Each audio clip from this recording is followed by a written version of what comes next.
So if you have an aging desktop PC, maybe 5, 6, 7 years old even, like this one here, you might be at a fork in the road deciding should you build a new one from scratch or should you spend some money on it and upgrade it? Well, there are pros and cons to either of those paths, but today we're going to be exploring the latter and seeing what the best way to go about upgrading this system is, in hopes of transforming it into a relatively decent gaming PC. I mean, it's really easy to throw a bunch of money at a system like this in hopes of making it faster, but if you don't know exactly which areas could use the most improvement, then you could be wasting your money at the same time. So hopefully I'll be showing you guys how to get the most bang for your buck when upgrading an old desktop like this. Speaking of which, this is the Dell Vostro 470 pre-built desktop. I bought this recently on Craigslist for 150 bucks. This was the same rig that was featured in my GTX 1650 video. Go ahead and check that out if you haven't yet. But this is actually a pretty solid build, especially for the price I paid for it. We have a Core i5-3450. That's a quad-core CPU, 4 logical cores, turbos up to 3.5 gigahertz. Of course, it's a little bit older, 3rd gen Ivy Bridge, but it's honestly not too bad for a gaming CPU here in 2019. We have 8 gigs of system memory in a weird configuration. We have two 2 gig sticks and one 4 gig stick of different frequencies, and we'll talk about that more later. There's a single 750 gig, 7200 RPM mechanical hard drive with our operating system and pretty much everything else on it, a Dell 350 watt power supply, and no discrete GPU. You can see it's just integrated graphics. We're running off of Intel HD graphics, so it goes without saying that when I first got this rig on day one, it could not game worth a damn. What's important to note here though is that the system has good bones. It has a lot of potential and room to grow. The CPU and the motherboard, the platform in general is pretty strong still, so we don't actually need to swap out anything in this build. I'll only be adding parts to it, which is going to save us a lot of coin. And I mean, you could argue that if you're swapping out the CPU and motherboard, you're essentially building a new PC anyway. So the other thing is that bringing that cost down, not having to replace anything, just adding to it, also keeps us from spending too much money on this really old system. I mean, we want to bring it up to speed and all, but you don't want to dump more money into it than it's really worth. With that said, the first thing I upgraded was the graphics. Now, if you're trying to upgrade an old system like this and you don't care about gaming, then you can probably skip the video card upgrade altogether, because that's really the main benefit that it's offering. But if you are trying to do some gaming with your old dilapidated machine, then dropping in a discrete GPU is probably one of the most sensible things you can do for the system. But there's a couple things that we have to bear in mind before we decide to throw in any old GPU, because not any old graphics card is going to work. For starters, the computer case needs to be able to fit the actual card physically. So the first thing I looked for was PCI slots, at least 2 of them on the back of the case, because we have a 2-slot design card. And then I did a quick test fit to see if we had enough clearance for the length of the card, as that's usually the dimension that runs into the most problems interference-wise. Fortunately, our card fit no problem, so the next thing on our checklist was the motherboard and whether or not it had a PCI Express slot. At least for modern day GPUs, you're going to need a PCI Express slot. Whether it's Gen 2 or Gen 3 shouldn't matter too much. Fortunately, our H77 Express board does have a PCI Express slot. The last thing you ought to check for video card support is the wattage of your power supply to make sure that it actually has enough watts to drive the card. If you're not sure, you can look up the minimum required power supply on the manufacturer's website. And also that it has the physical connections or plugs in order to drive the card. So our card, our RX 570, has a single 6-pin PCIe connector, and fortunately we have exactly one free PCI Express connector coming from our power supply. So we're pretty much good to go for our GPU. The particular brand of RX 570 is the Sapphire Pulse ITX, and I picked it obviously over the GTX 1650 because A, it's about 10% faster on average, and B, it's much cheaper. In fact, it's a lot cheaper if you're okay with going secondhand, because the RX 570 has been out for a lot longer than the recently launched GTX 1650, which means it's really easy to hunt one of these down for a good price in the secondhand market. I actually got mine on eBay for $85. So that was just a buy it now price. I didn't have to bid for it or anything. That's almost half the price of a GTX 1650 brand new. So I was pretty happy about that. The next thing I upgraded in the system was memory. We have 8 gigs, like I mentioned, which is fine for a super budget entry-level machine. But if you want to do any kind of multitasking, or if you just want a little bit more breathing room, having more than 8 gigs is certainly helpful here in 2019.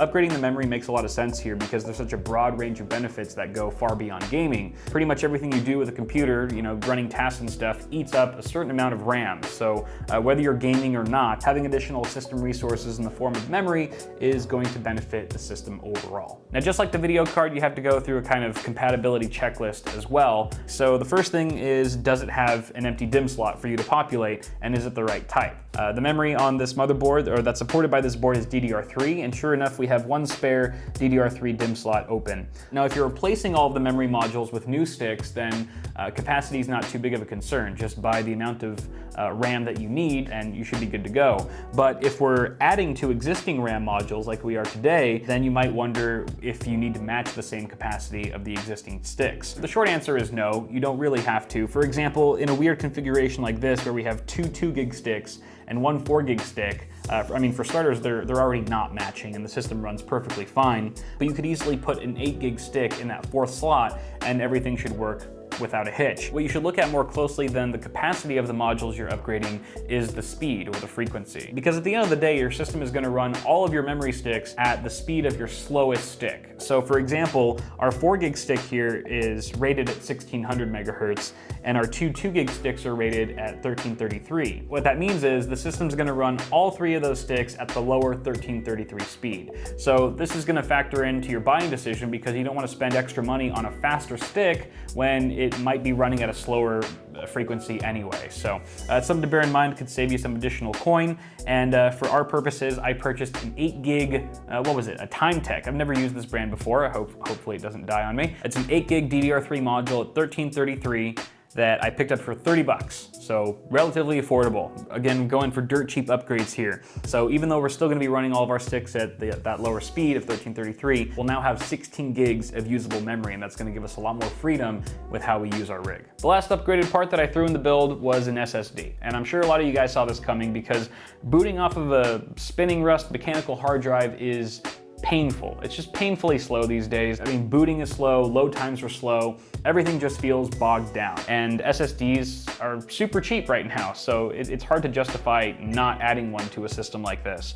Plus, it's kind of like memory in the sense where it just speeds up your overall system. Essentially, your system just feels much faster all around. Now, SSDs today take on many different form factors, but if you're gonna be upgrading a system like this, I would highly suggest going with a 2.5-inch SATA-based SSD, because they're really cheap. That being said, you can find, M.2 drives that are super cheap nowadays too, but there's a much higher chance of connector compatibility and form factor being supported with an older system if you're using a SATA drive. So we actually do have a free SATA port on our motherboard for the transfer of data, and we have at least one free SATA port coming off of our power supply for power. So that's pretty much it. It's a fairly slim checklist to see if an SSD is right for your old build. However, it's also worth checking if the chassis has mounting points for a 2.5-inch drive. If it doesn't, it's not necessarily a deal breaker, because SSDs are so thin and relatively small, especially if you get some adhesive Velcro, you can pretty much stick it anywhere you want.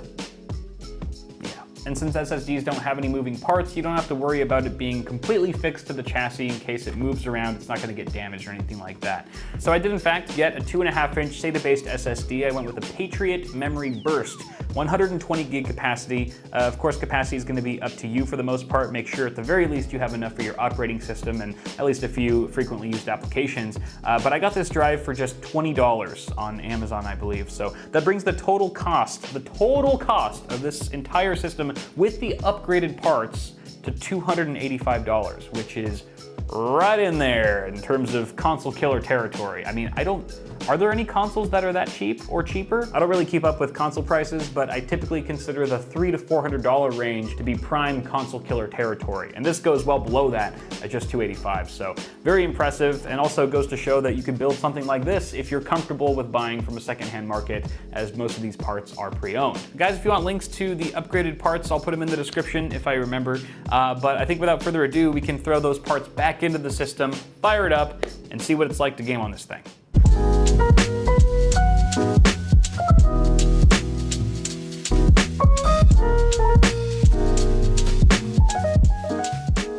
All right, it's looking really good. The system's booting in like a third of the time that it took with the mechanical hard drive. It's super fast, and obviously the whole system feels a lot snappier. Programs just launch like that, and we're getting into games a lot quicker too. Everything's looking really good. We booted with 16 gigabytes of system memory, no problems there. So we have a bit more overhead now. I don't have RAM anxiety anymore. And of course, our RX 570 is doing a bang up job. It's pairing really nicely so far with our Core i5 Ivy Bridge quad-core CPU, and I tested 4 games. So they were Doom and CSGO. Both of those were running at max settings, or ultra if we're talking about Doom.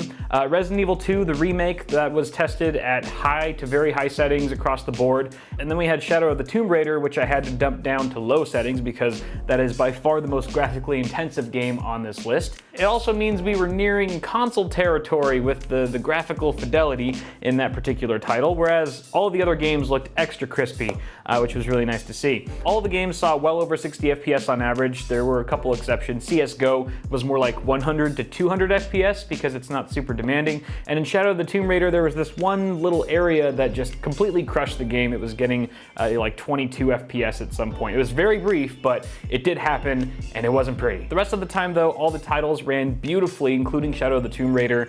It was just kind of amazing that I was gaming on the 7-year-old Dell pre-built that had just been given a little bit of TLC and could not distinguish it from, say, a $500, $600, maybe even a $700 gaming PC. Doom was the biggest memory hog out of the 4. It ate up nearly 7 gigs of system memory, and that would have been an issue had we only had 8 gigs of RAM in here, but bump it up to 16 gave us peace of mind and additional headroom so that if we wanted to do some multitasking in the background, we could easily do so. Now, it probably goes without saying that our case for the Del Vostro here is not one of very thoughtful airflow. There's only one exhaust fan at the rear. It's 80 millimeters, no other fans in the entire chassis, and the ventilation slots at the front here are extremely limited and sort of closed off. So I was actually happy to see that our temperatures for our CPU and GPU didn't suffer too badly. Our CPU was getting anywhere from the 50s, 60s, which is not too shabby, and our GPU hovered comfortably in the 50s and 60s, and then I think into the 70s for Shadow of the Tomb Raider. It was also nice to see virtually no CPU bottlenecking, especially because we're talking about an older CPU. It's an Intel Core Ivy Bridge processor, 3rd gen from years and years ago. And our RX 570 isn't a brand new card or anything. It's been out for a while, but it's certainly more recent and newer than our CPU. So it's nice to see the CPU keeping up just fine. Certainly a testament to the strong IPC of Intel Core processors, even in their early days. In fact, we stayed GPU bound more or less the entire time. As you can see from the clips here, our GPU utilization was at 100%, more or less, the majority of time.